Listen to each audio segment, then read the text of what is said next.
Today, I'm going to be doing my reflective presentation for EDF1005, what it means to be a teacher. For me, being a teacher has certain standards and expectations that have to be upheld in the classroom. In the article ECS 2012 that we read in class, it states that School of Education can educate teacher candidates about the risk of inequitable expectations, offer training in recognizing and amending negative attitudes based on student backgrounds, and counsel those who are not appropriate teaching candidates to other professions. Teachers can have an effect on student learning and success. If they expect too much of a student, it can negatively impact them if they do not reach the goal you set. It is important that we are not biased based on racial groups and help everyone be successful in the class. Teachers must maintain the same expectations for every student to succeed rather than assuming one will do better than the other. In the second article we read, it states that teachers' expectations matter for student future.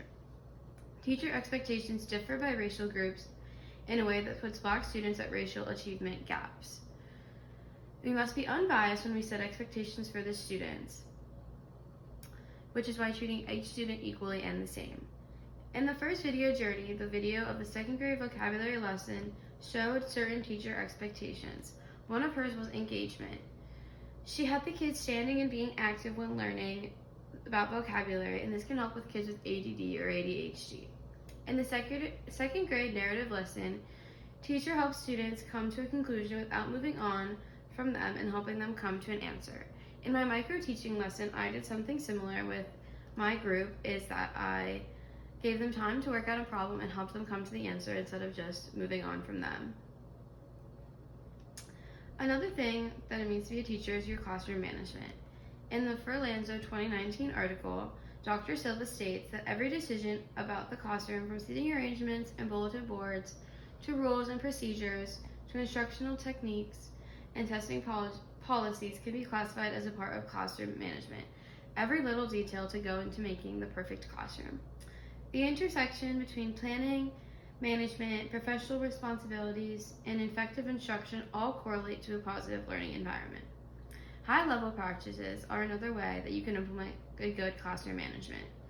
Implementing high-level practices into the classroom can help with all different types of learning styles. In the second video journal of Ms. G's first grade classroom meeting, it showed different types of classroom management. The teacher had flexible seating in a colorful classroom. She had bulletin boards of classroom expectations and calendars. Teachers held a certain routine for the kids to follow that they can stay on task. Going back to high-level practices, in my micro-teaching moment, I implemented several high-leverage practices, which included group work, exit tickets, and warm-up activities, and metacognition moments, where are moments that a student can take and to use their brain to remember something that they have learned in the past or learn on what they just learned and feel how confident they are. Looking at the field experience and classroom materials, I'm able to understand what it means to be a teacher. When I'm a teacher, I'm going to set high expectations for my students and know that I want them to succeed.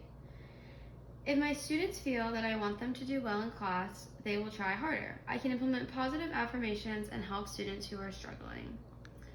A better relationships with a teacher equals better work in the class. I also want to have a good classroom management. I want to have a safe and positive environment in my classroom. I can implement high-leverage practices in my lesson, which can include group activities and metacognition moments. I want to have a good routine with my students and go over rules and expectations for my classroom. I want to have a nourishing learning environment that students can grow in. And then here are the articles that I referenced.